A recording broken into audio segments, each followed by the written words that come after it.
이제 오늘부터 출애굽기 강해 오늘 첫 번째 말씀입니다. 이스라엘 자손이 온 땅에 가득하더라는 말씀으로 함께 은혜 받는 시간 갖도록 하겠습니다. 우리가 한 달 만에 다시 수요 예배를 드리게 되었습니다. 여러분들, 그동안 우리가 수요일마다 요한계시록의 말씀을 들었습니다. 총 71회까지 제가 말씀을 전해드렸습니다. 그리고 부흥회가 있었죠. 그래서 세 분의 강사님 모셔서 부흥회를 인도해 주셨습니다. 그리고 우리가 다니엘 기도회를 또 3주 동안 이렇게 하게 되었습니다.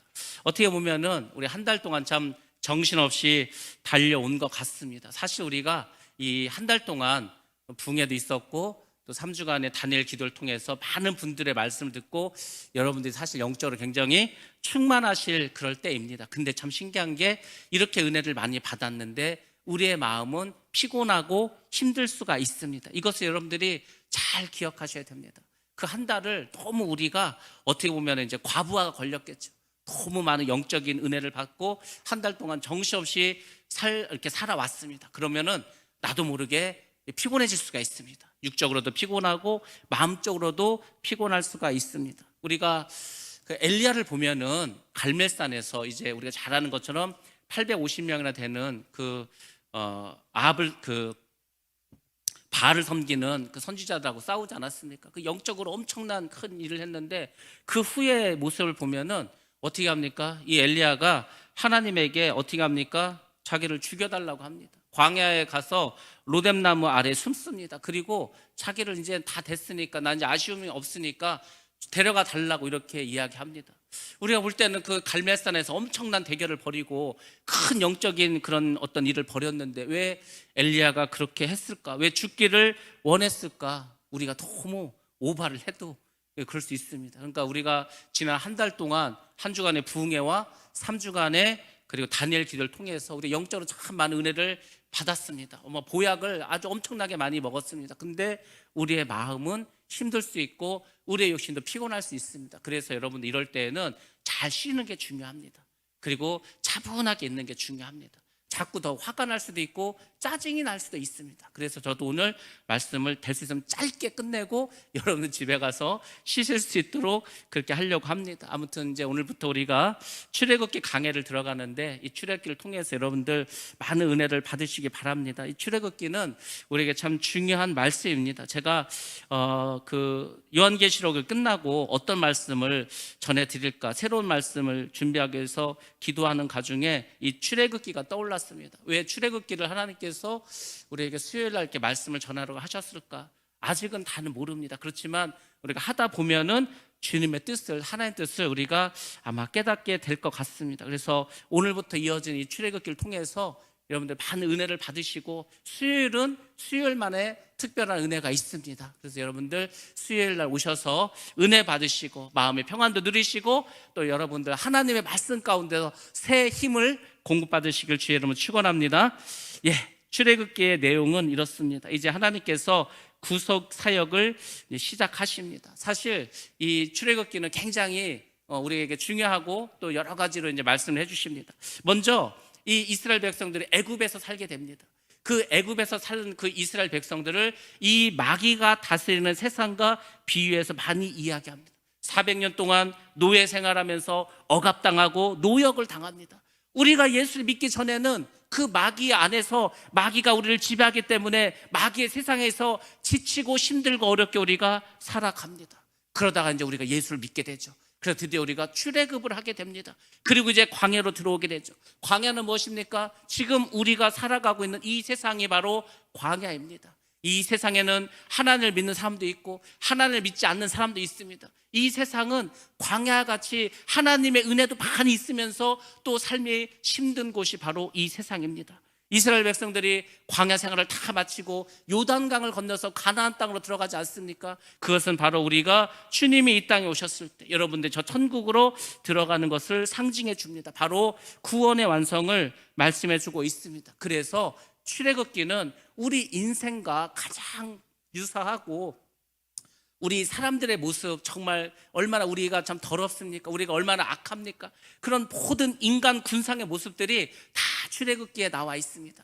그러니까 그 모든 인간의 더럽고 죄악되고 욕심 많은 것들을 이 광야 생활에서 다 떨쳐버리고 우리가 저 천국에 들어갈 때에는 정말 점도 없이 흠도 없이 그리스도로 완전히 변화되어서 그 요단강을 건너가라는 그런 영적인 의미도 가지고 있는 것이 바로 출애굽기입니다. 그러니까 여러분들이 오늘 출애굽기를 오늘부터 시작해서 얼마까지 갈지는 모릅니다. 아마 40장이 있으니까 굉장히 시간이 오래 걸릴지도 모릅니다. 그렇지만 여러분들 출애굽을 통해서 많은 은혜 받으시고 수요일만에 또 은혜가 있는 줄로 믿습니다. 그래서 수요일 날 오셔서 말씀 잘 들으시기 바랍니다. 이 출애굽기는 오늘날 우리에게 힘과 소망과 믿음을 주는 말씀이 많이 있습니다. 왜냐하면 결국 출애굽기는 무엇을 우리에게 말씀해 주냐면 하나님의 나라를 만들어 가시는 것을 우리에게 보여주십니다. 하나님의 나라, 이 나라가 되려면 먼저 백성이 있어야 되지 않습니까? 그래서 하나님께서 이스라엘 백성들을 그분의 백성을 삼아 주셨습니다. 그리고 나라가 되려면 주권이 있어야 될 거 아닙니까? 법이 있어야 될 거 아닙니까? 그래서 하나님께서 율법을 주십니다. 그리고 나라를 운영하려면 땅이 있어야 될 거 아닙니까? 영토. 그래서 가나안 땅이라는 영토를 하나님께서 주시는 그 모든 이야기들이 나와 있습니다. 오늘 살아가고 있는 하나님 백성, 우리 성도들이지 않습니까? 하나님의 주권, 말씀을 우리에게 주시지 않았습니까? 그리고 영토, 바로 천국을 우리에게 허락해 주셨습니다. 그래서 사실 이 출애굽기는 창세기에 이어서 하나님의 나라가 만들어지는 과정들을 계속해서 보여주고 있습니다. 하나님께서 아브라함을 부르셨습니다. 왜 부르는지 아십니까? 왜 불렀습니까? 아브라함을 창세기 12장에서 간단합니다. 하나님 나라의 백성을 삼으시려고 부른 거예요. 아니, 나라가 있으려면 국민이 있어야 될 거 아닙니까? 그래서 하나님께서 그 많은 사람들 중에서 아브라함을 택했습니다. 그 유대인들이 하나님 나라의 백성이 되었습니다. 자, 그 다음에 이제 나라가 되려면 주권이 있어야 될 거 아닙니까? 그 주권이 뭡니까? 법이지 않습니까? 그래서 하나님께서 그 법을 만들어 주십니다. 하나님이 성막에 거하시면서 통치하십니다. 그래서 이때는 하나님께서 친히 통치하셨습니다. 그리고 이들의 땅은 바로 가나안 땅, 이것이 한 나라를 만들어 가는 겁니다. 그래서 하나님께서는 이 지구상에 하나님의 나라를 만들기 원하셨습니다. 그래서 이스라엘 백성을 부르시고 그들에게 법을 주시고 그들에게 이제 살아갈 땅을 주셨습니다.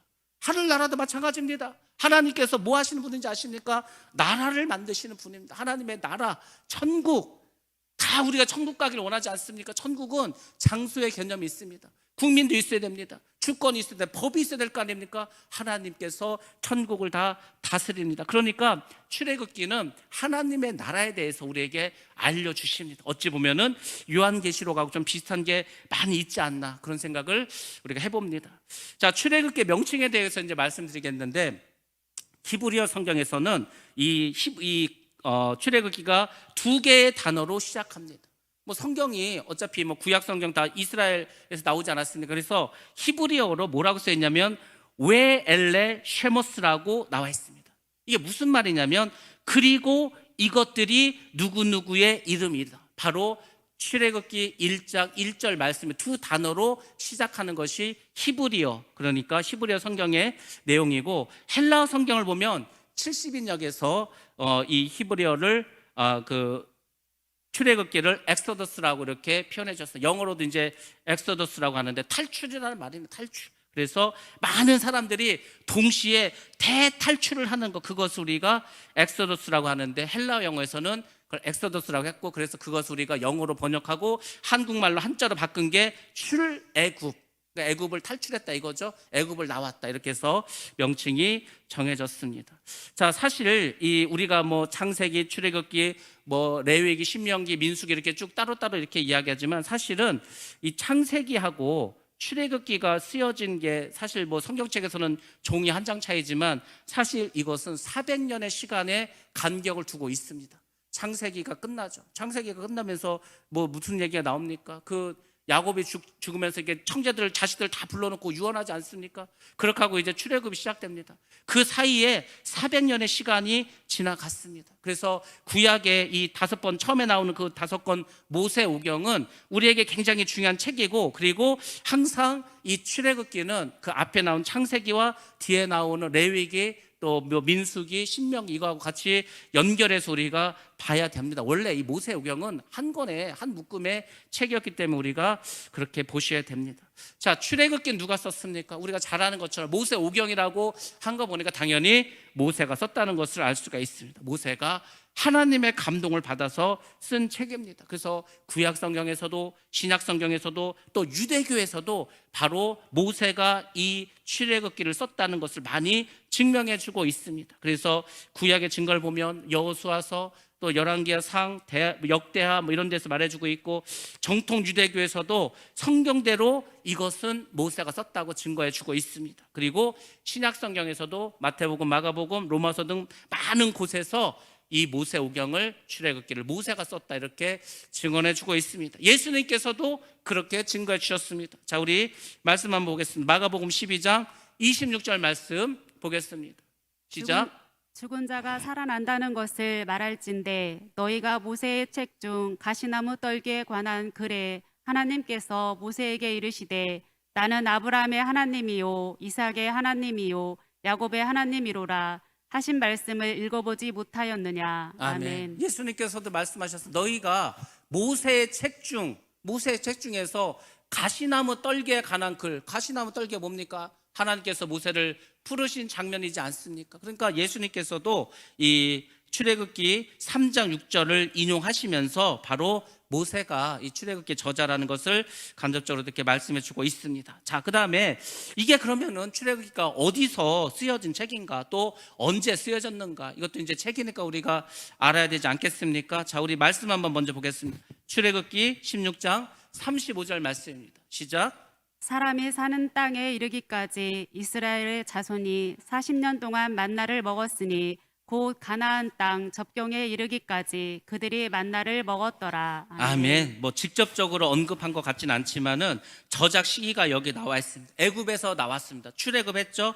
광야에 40년이 끝날 무렵, 광야에 40년이 끝날 무렵, 여기를 뭐라고 표현했죠? 40년 동안 만나를 먹었다 이렇게 말했죠. 그러니까 40년 동안 만나를 먹었다는 얘기는 40년 동안 광야 생활을 했다는 것입니다. 그리고 이제 가나안 땅에 들어가기 전 그 마지막에 머물렀던 것이 모압 평지입니다. 가나안 지경 근처에서 이제 이 출애굽기를 썼다는 것을 성경에서 이렇게 말해주고 있습니다. 자, 출애굽기의 내용은 애굽에서 나오는 것으로 시작해서 시내산에서 끝나게 됩니다. 굉장히 오랜 시간이 걸린 것 같지만 사실 출애굽기는 한 1년 정도, 1년 남짓한 그런 한 13개월 정도의 내용을 담고 있습니다. 처음 앞부분 2개월 동안은 애굽을 나와가지고 이제 이동한 것을 쭉 이야기해주고 있습니다. 뭐 이동하면서 많은 일이 일어나지 않았습니까?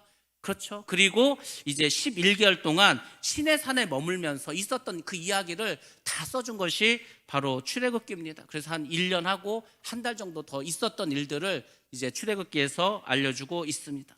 자, 출애굽기는 어떤 내용을 담고 있고 우리에게 무엇을 알려주고 있는가 조금 이제 우리가 분석을 해보자면 1장부터 19장에는 애굽에 거주했던 이스라엘 백성들이 출애굽한 사건에 대해서 이야기를 합니다. 그러니까 거기에는 모세의 이야기도 나오죠. 모세가 어떻게 태어났고 그가 어린 시절에 어떤 일을 겪었고 뭐 다 나와 있지 않습니까? 그러다가 나중에 사람을 죽여서 광야로 도망가게 되고 거기서 하나님을 떨기나무에서 만나고, 그래서 하나님께서 내 백성을 데리고 나가라고 하니까 내가 뭐 말도 못하고 내가 무슨 능력이 있고 내가 도대체 그 사람들한테 가서 뭐라고 말합니까 했을 때 하나님께서 모세에게 다 알려주지 않았습니까? 그러면서 하나님의 이름도 그때 거기서 말해주고 있지 않습니까? 나는 스스로 있는 자다. 그래서 이제 쭉 이야기가 진행됩니다. 그것이 1장부터 19장까지의 이야기입니다. 그리고 이제 20장부터 24장 사이가 굉장히 중요한데 이것이 바로 율법을 받은 사건입니다. 그래서 이제 우리가 잘 아는 것처럼 모세가 하나님을 만나지 않습니까?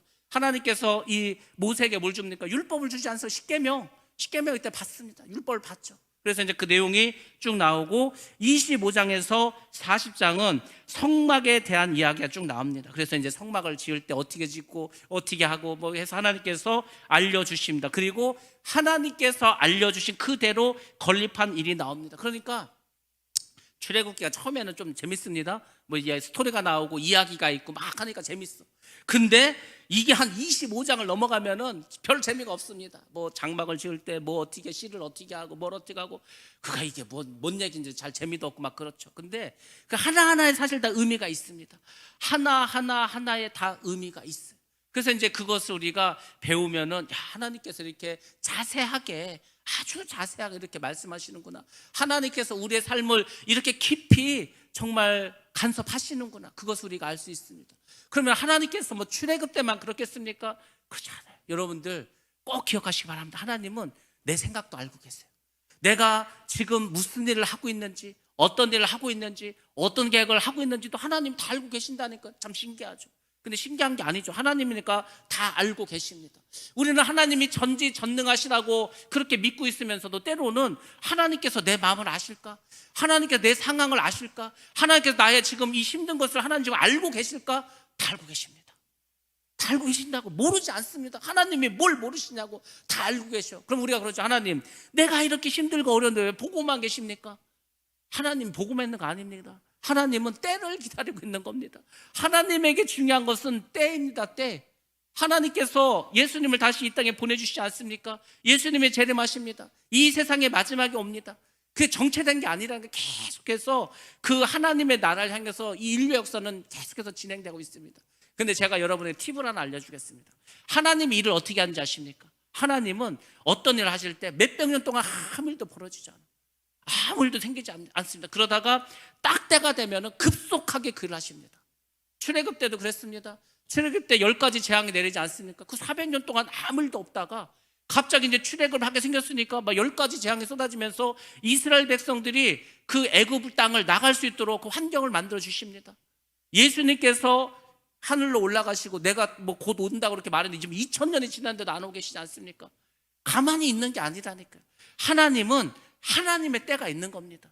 그 때를 여러분들이 기다릴 줄 알아야 되는 거예요. 이스라엘 백성들이 그 노예 생활을 하지 않았으면 70년 동안 바벨론에서 그 70년이 짧으면 짧지만 그 사람들 어떤 사람은 70평생을 진짜 종살이마다 끝난 사람도 있지 않겠습니까?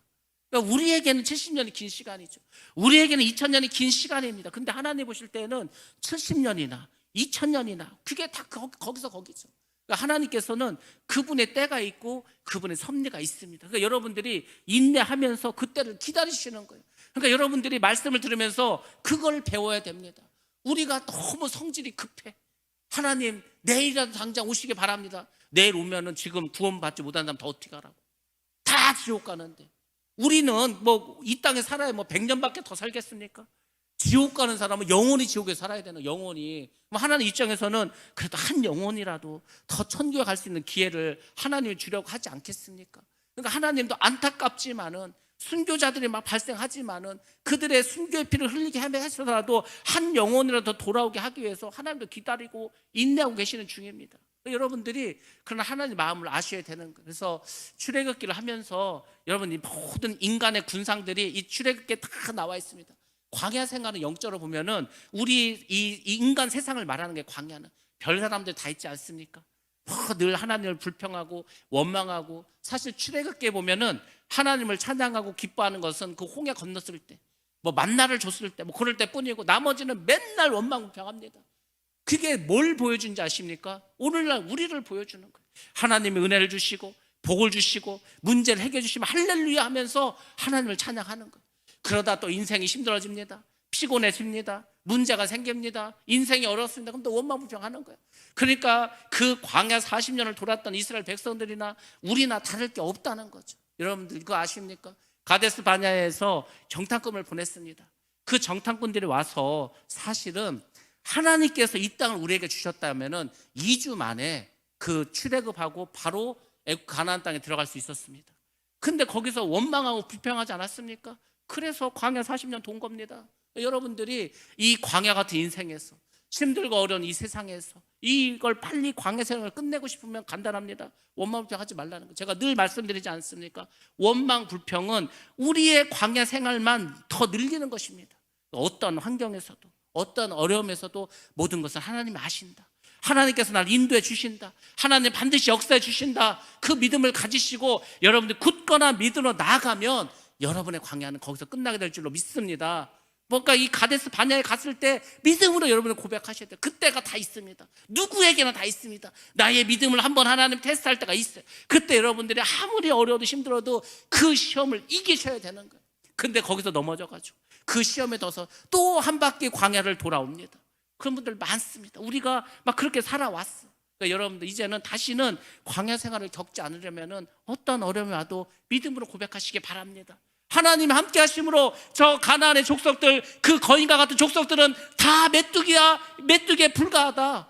그 믿음을 가지고 나가면 여러분의 삶이 이제 광야 생활을 다 마치고 가나안 생활로 변화될 줄로 믿습니다. 그것을 이 출애굽기를 통해서 우리에게 보여주고 있습니다. 여러분들이 그런 것들을 잘 보셔야 됩니다. 자, 그래서 이제 24장까지 그렇게 말씀을 해주셨고, 그 다음에 25장부터 40장까지는 성막에 대한 말씀을 또 우리에게 해 주십니다. 성막 하나님의 집이죠. 오늘날 우리가 성전을 이렇게 이야기하는데 거기에서 하나님께서 지시하시고 하나님께서 말씀하신 대로 이 사람들이 다 성막을 이제 건립한 이야기들이 쭉 나옵니다. 그러니까 출애굽을 통해서 하나님께서 우리에게 말씀하고자 하는 것은 이것입니다. 사실 이스라엘 이 백성 유대인들은 아주 보잘것없는 민족들입니다. 오죽하면은 이집트에서 400년 동안 종살이했던 민족이지 않습니까? 그 당시에도 강대국이 많았습니다. 그 당시에도 큰 민족을 이룬 그런 잘 나가는 나라들이 있었다니까. 근데 하나님께서 아무 힘도 없고 노예를 붙잡아서 그들을 하나님께서 하나님 나라의 백성으로 삼아 주셨습니다. 노예가 된 그 민족에서 온 세상에 하나님의 구속의 계획을 선포하기 위해서 특별한 장자로 유대인을 선택하셨다는 겁니다. 그리고 그들을 제사장 나라로 삼아 주셨다는 겁니다. 하나님의 신정 국가로 이 신정 국가가 이제 우리의 현실 역사 속에서 공식적으로 출발하는 거예요. 그전에는 뭐 하나님께 이렇게 뭐 예배를 드리고 하나님께 이렇게 하는 게 불과 몇 사람, 소수의 사람들이었어요. 그렇지 않습니까? 욕과 같은 사람. 그렇지 않습니까? 그리고 또 누가 있죠? 죽음을 보지 않고 하늘로 올라가는 사람 누가 있습니까? 에녹 같은 사람. 뭐 이런 사람도 있잖아요. 그 사람은 유대인들 아닙니다. 근데 아브라함을 부르셔서 그 아브라함 후손을 통해서 하나님께서 언약의 약속을 세워주셨다는 겁니다. 하나님께서 신정 국가, 하나님이 왕이 되셔서 하나님이 친히 다스리는 그 나라를 이 역사 속에서 공식적으로 출범하게 한 것, 그것이 바로 이스라엘이라는 겁니다. 그것은 뭐를 또 상징해 주고 있습니까? 예수를 믿는 우리가 하나님의 나라의 백성이 되어서 주님이 다시 오시면 저 천국의 백성으로 영원토록 살아가게 된다, 이런 것을 우리에게 또 모형으로 보여주셨습니다. 그러니까 이 출애굽기를 하다 보면은 우리가 살아가는 이 세상과 앞으로 우리가 천국의 삶에 이런 거에 대해서 다 비유로 보여주시고 하는 것이 많이 나와 있습니다. 그러니까 출애굽기는 우리에게 소망을 주고 어찌 보면 우리에게 기쁨을 주는 그런 책이라는 것을 여러분들 기억하시고 하여튼 40장 끝날 때까지 빠지지 않고 잘 이렇게 들으시기 바랍니다. 자, 출애굽기의 어떤 특징을 하나 말씀드리자면은 먼저 하나님에 대해서 알려주셨다는 겁니다. 여호와 하나님께서 출애굽 사건을 통해서 이스라엘 백성들에게 알려주신 것들이 있습니다. 아니, 종살이를 400년 했는데 그 조상들이 믿던 하나님을 400년이 지났는데도 믿고 있다는 것도 참 사실 대단하지 않습니까? 종살이를 하면서도. 근데 그 400년 동안 하나님에 대해서 이스라엘 백성들이 많이 잃어버리고 있었습니다. 그래서 이 출애굽을 시키고 광야 생활을 하시면서 하나님께서 이스라엘 백성들에게 가르쳐 주신 것이 있습니다. 그 첫 번째가 뭐냐면 하나님께서 온 천하의 유일한 참 신이라는 겁니다. 참 신. 이 세상의 신은 여호와 하나님밖에 없다는 거예요. 애굽에 얼마나 많은 신이 있는지 아십니까? 여러분도 혹시 그거 아십니까? 우리 이스라엘 백성들이 출애굽할 때 10가지 재앙을 내리지 않았습니까? 그 10가지 재앙이 뭐 파리도 있고 이도 있고 뭐 죽음도 있고 뭐 피도 있고 여러 가지 있었죠. 그게 그 10가지가 뭘 상징하는지 혹시 아십니까? 뭘 상징합니까? 그 10가지 재앙이 뭐예요? 그 10가지가? 그 10가지는 이집트 사람들, 애굽 사람들이 섬겼던 신입니다. 전부 다 신. 애굽이 섬기던 신, 바리, 뭐 이런 것도 있지 않습니까? 다 애굽 사람들이 섬기던 신이에요.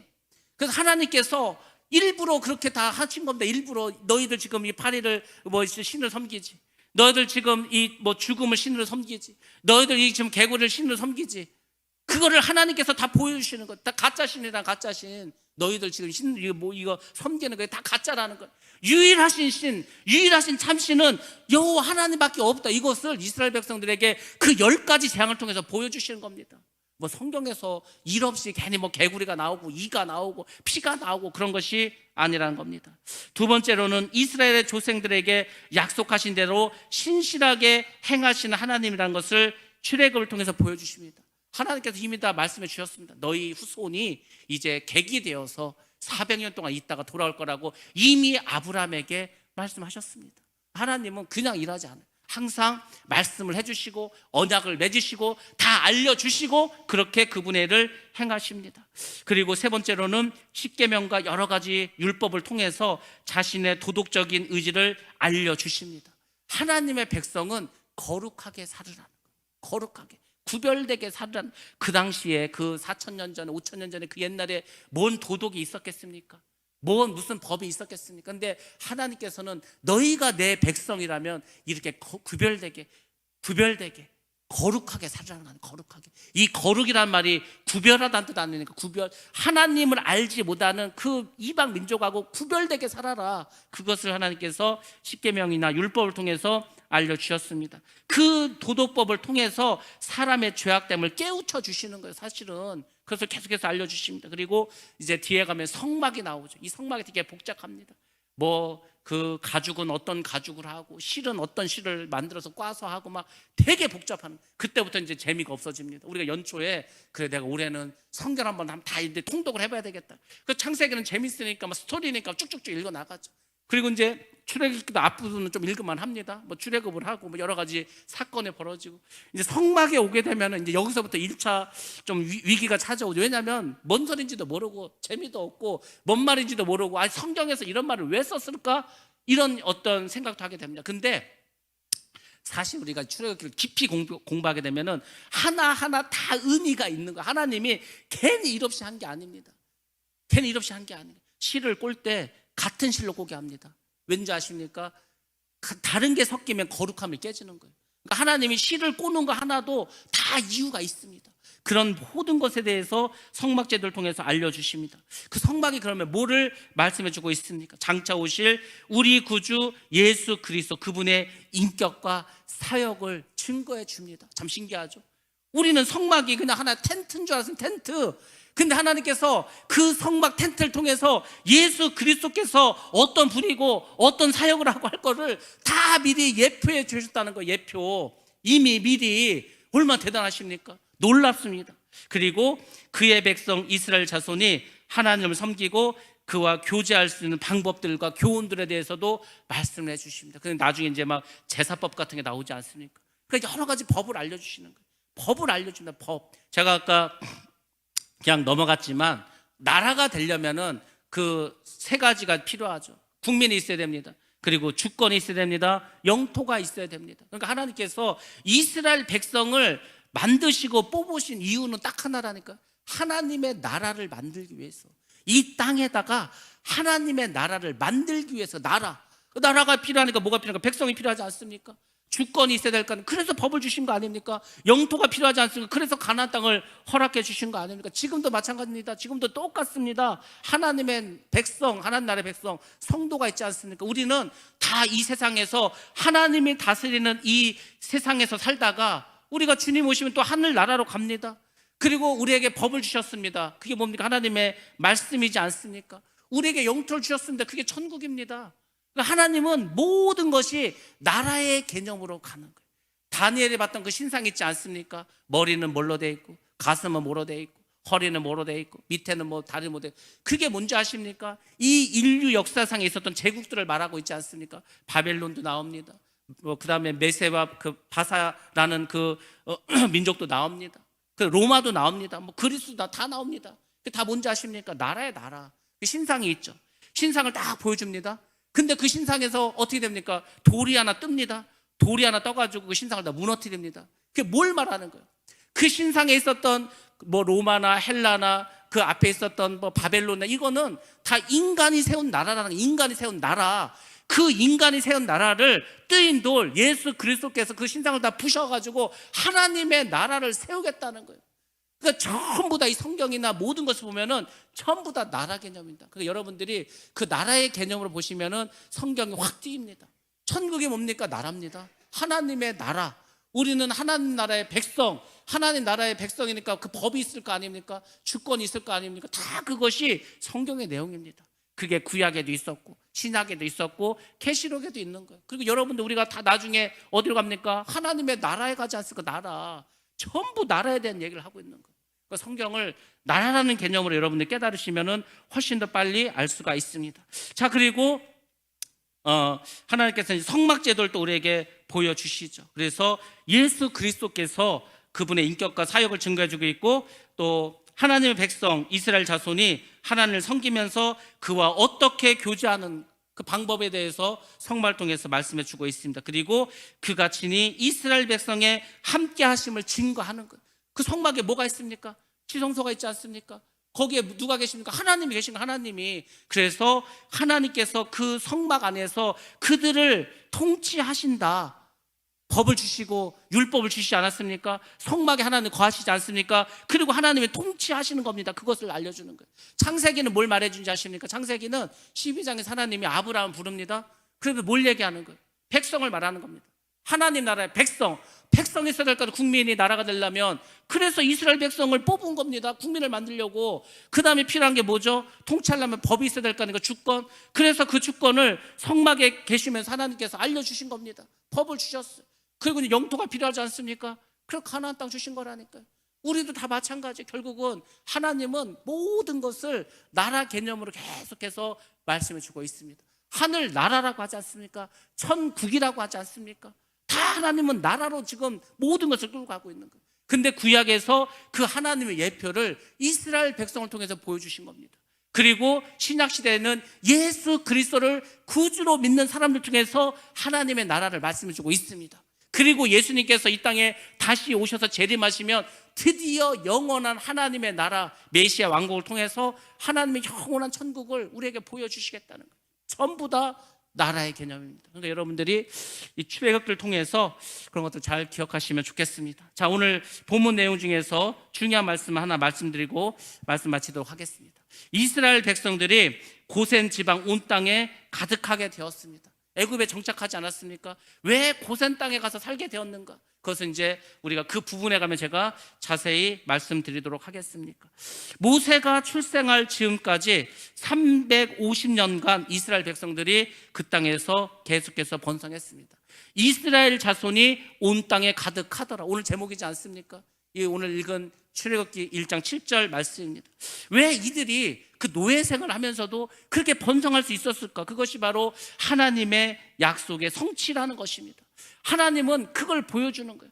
하나님께서 성경에서 하신 말씀을 쭉 순서대로 한번 보시기 바랍니다. 안 이루어진 게 있는가? 하나님께서 이런 말씀하셨을까? 다 이유가 있습니다. 바로 아브라함에게 약속하셨기 때문입니다. 자, 우리 성경 말씀 하나 보도록 하겠습니다. 창세기 12장 1절에서 2절 말씀 같이 한번 보겠습니다. 시작.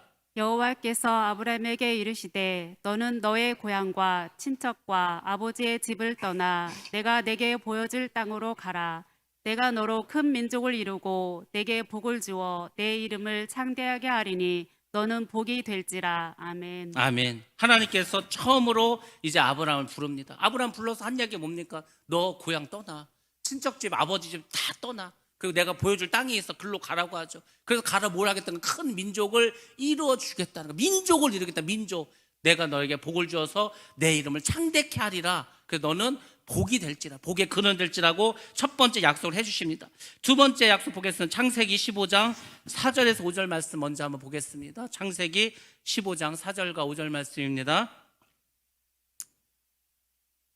여호와께서 아브라함에게 이르시되 너는 반드시 알라. 내 자손이 이방에서 객이 되어 그들을 섬기겠고 그들은 400년 동안 내 자손을 괴롭히리니 그들이 섬기는 나라를 내가 징벌할지며 그 후에 내 자손이 큰 재물을 이끌고 나오리라. 아멘. 예, 이 말씀 전에 하나님께서 창세기 15장 4절과 5절에서 이렇게 말씀하십니다. 여호와의 말씀이 그에게 임하여 이르시되 그 사람이 내 상속자가 아니라 내 몸에서 날 자가 내 상속자가 되리라 하시고 그를 이끌고 밖으로 나가 이르시되 하늘을 우러러 무뼈를 셀 수 있나 보라. 또 그에게 이르시되 내 자손이 이와 같으리라. 하나님께서 자녀를 약속을 했습니다. 근데 자녀가 안 태어나는 거예요. 그러니까 이제 아브라함의 마음속에서 하나님께서 자녀를 주신다고 했는데 왜 안 주시지? 그래서 인간적인 생각을 했습니다. 그래서 누굴 낳게 됐죠? 이스마엘을 낳게 됐습니다. 그래서 이스마엘이 나의 후손이가 이렇게 생각을 했겠죠. 근데 그 전에 또 무슨 일을 했습니까? 자기에게 자식이 없는 거예요. 자식이 없으니까 자기의 종이 있습니다. 그 종을 나의 상속자로 하겠습니다. 그러면서 한 말이 누구죠? 메색 사람 엘리에셀이라고 그렇게 말을 합니다. 그 사람이 나의 상속자라고. 근데 하나님께서는 그게 아니다. 네 몸에서 날 것이다. 그렇게 말씀을 해주셨습니다. 그리고 이제 어떻게 합니까? 이삭이 탄생할 것을 언약해 주십니다. 그게 창세기 15장 우리가 읽었던 13절과 14절의 말씀입니다. 바로 이삭 언약의 자손이 탄생할 것을 약속해 줍니다. 근데 우리가 잘 아는 것처럼 어떻게 했습니까? 기다리지 못했죠. 자꾸 자기가 나이를 먹는데 살아도 자꾸 나이를 먹는데 자녀가 없어. 그래서 어떻게 해서 하갈이라고 하는 여종을 통해서 자녀를 얻지 않습니까? 근데 하나님은 그게 하나님의 계획이 아니라니까. 여러분들이 자꾸 하나님의 약속을 믿지 못해서 자꾸 여러분들이 이스마엘을 낳고 있습니다. 하나님은 이삭을 원하는 거지 이스마엘은 100명 1000명에서 아무 소용이 없습니다. 왜? 약속의 자녀가 아니기 때문에. 하나님은 이 언약을 굉장히 중요시 여깁니다. 신약 구약이 뭡니까? 옛 언약과 새로운 언약. 하나님은 항상 어떤 일을 하실 때 언약을 맺습니다. 계약을 합니다. 그리고 그대로 실천을 하신다니까. 그것을 역사를 통해서 성경 중에서 계속 보여주는 거예요. 지금 사람을 부르고 언약을 맺고 약속을 합니다. 아브라함에게도 그랬습니다. 모세에게도 그랬습니다. 다 그렇게 하는 거예요 지금 하나님은. 근데 우리가 믿음이 없으니까 그렇게 하지 못했죠. 그래서 문제가 생겼습니다. 바로 이스마엘을 얻게 되었죠. 그리고 이제 하나님께서 마지막으로 이제 아브라함을 시험합니다. 창세기 22장 15절로 18절 말씀입니다. 시작. 여호와의 사자가 하늘에서부터 두 번째 아브람을 불러 이르시되 여호와께서 이르시기를 내가 나를 가리켜 맹세하노니 내가 이같이 행하여 내 아들 내 독자도 아끼지 아니하였은즉. 아멘. 자, 여기 보면은 이제 드디어 이삭을 바치게 됩니다. 그렇죠? 이삭을 바쳤습니다. 이삭을 바치고 하나님께서 이제 어떻게 하죠? 그에게 복을 내려주십니다. 내가 내게 큰 복을 주고 내 씨가 크게 번성하여 하늘의 별과 같고 바닷가의 모래와 같게 하리니 이렇게 말씀해 주고 있습니다. 근데 사실 하나님께서 그 앞에서 말씀하실 때는 이렇게 말씀하셨습니다. 내가 너에게 복을 주겠다. 내 자손을 하늘의 별과 같이 많게 해주겠다고만 말씀하십니다. 근데 여기에서는 하늘의 별과 같고 바닷가의 모래와 같게 하겠다. 그래서 어떤 목사님은 이렇게 말씀하십니다. 원래 하나님은 이 아브라함에게 이삭만 허락하셨습니다. 이삭의 후손을 하늘의 별과 같이 맑게 하셨다는 거죠. 근데 아브라함이 기다리지 못하고 이스마엘을 낳게 되었습니다. 그래서 지금 여기 우리가 읽은 이 22장 이 부분이 어떤 부분입니까? 아브라함이 이삭을 바치고 난 후에 지금 아브라함 이삭을 죽이겠다고 묶어놓고 지금 칼을 내리치다가 하나님께서 스탑시키시고 지금 아브라함을 축복하면서 하신 말씀이 지금 우리가 읽은 이 22장 15절과 18절 말씀이지 않습니까? 그래서 내 씨로 말미암아 천하 만민의 복을 받으리니 이는 내가 나의 말을 준행함이었니라 하였다 하니라. 그러면서 그 앞에 보면은 결국 뭐라고 합니까? 내 아들 독자도 아끼지 아니하였다. 그 독자 이삭, 그 이삭만이 약속의 자녀라는 겁니다. 그래서 그 약속의 자녀는 어떻게 되는 거죠? 하늘의 별과 같이 많겠다는 거예요. 그럼 바닷가의 모래와 같이 많고는 누굽니까? 그것은 이스마엘의 후손이라는 거죠. 뭐 이렇게 말씀하시는 분도 있습니다. 왜냐하면 처음에 하나님께서 아브라함에게 자녀를 주겠다 약속하실 때는 하늘의 별과 같이 많을 거라고 했는데 지금 여기서 이제 이삭을 바치고 하나님 다시 언약을 맺을 때는 땅의 모래같이도 많이 준다. 그럼 땅의 모래는 누구냐 이거죠. 이스마엘의 후손이다. 뭐 이렇게 말씀하시는 목사님도 있는데 중요한 것은 뭐냐면 하나님께서는 약속을 하시고 그 약속을 이루어 주신다는 겁니다. 하나님은 항상 우리를 부르시고 언약을 맺으십니다. 그리고 그것을 성취하시는 분입니다. 여러분들, 여러분이 세상을 살아가면서 어려운 일 많습니다. 힘든 일 많습니다. 근데 여러분들, 하나님께서 여러분이 주신 약속이 있습니다. 그 약속을 붙잡으시기 바랍니다. 어떤 어려움이 와도 이 약속을 붙잡아야 되는 거예요. 하나님께서 여러분에게 내가 너를 구원해 주겠다 그러면은 그 구원을 끝까지 붙잡고 가야 되는 겁니다. 내가 너에게 복을 주겠다 그러면 지금 현실이 너무 어렵고 힘들지만은 그 말씀을 붙잡고 계속 기도하는 거예요. 지금은 힘들지만, 지금은 어렵지만, 지금 내가 아무것도 이룬 것이 없지만 그래도 그 언약의 말씀을 붙잡고 끝날까지 나아가면 결국 그 사람이 천국에 이른다는 것입니다.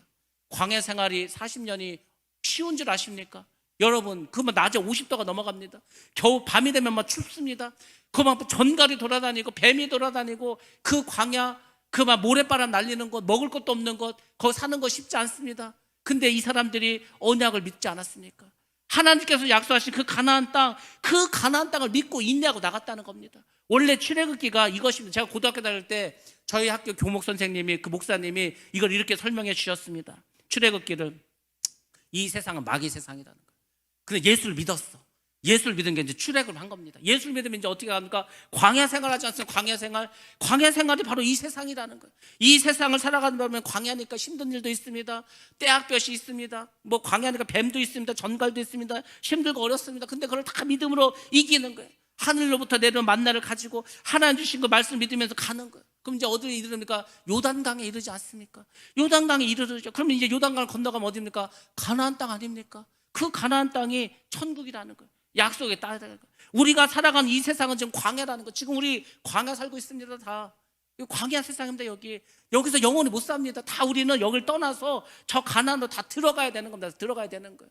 그러니까 이 광야 세상에 너무 연연하지 마세요. 여기는 우리가 다 스치고 지나갈 나그네와 같은 곳입니다. 그러니까 여기서 너무 막 온 마음을 여기다 뺏기지 마세요. 아니, 우리가 가나안 땅에 들어가야 되지. 이 광야에서 지금 살 거 아니지 않습니까? 우리는 이 세상에 살 게 아니라 다 천국에 가서 살 사람들입니다. 그러니까 여러분들이 이 출애굽기를 하면서 그걸 배우라는 거예요. 아, 우리가 이스라엘 백성들처럼 광야만 생각하고 맨날 광야 살아가면서 먹을 게 없네, 뭐가 어떠네 원망불평할 것이 아니라 저 가나안 땅을 소망하면서 인내하면서 나갔던 그 이스라엘 백성들처럼 나도 이 세상, 광야 같은 이 세상에서 저 가나안 땅 천국을 소망하면서 살아가리라. 그것을 우리가 출애굽기를 통해서 여러분들이 배워야 될 것입니다. 그래서 앞으로 계속 우리가 출애굽기를 하면서 이런 은혜가 여러분에게 있기 바랍니다. 하나님께서 여러분 우리와 함께 하십니다. 하나님께서 광야 같은 이 세상에서도 우리를 붙잡아 주실 줄로 믿습니다. 그리고 우리 모두가 저 가나안 땅, 그 좋은 천국에 들어가야 할 줄로 믿습니다. 그런 저와 여러분 되시길 주의 이름으로 축복합니다.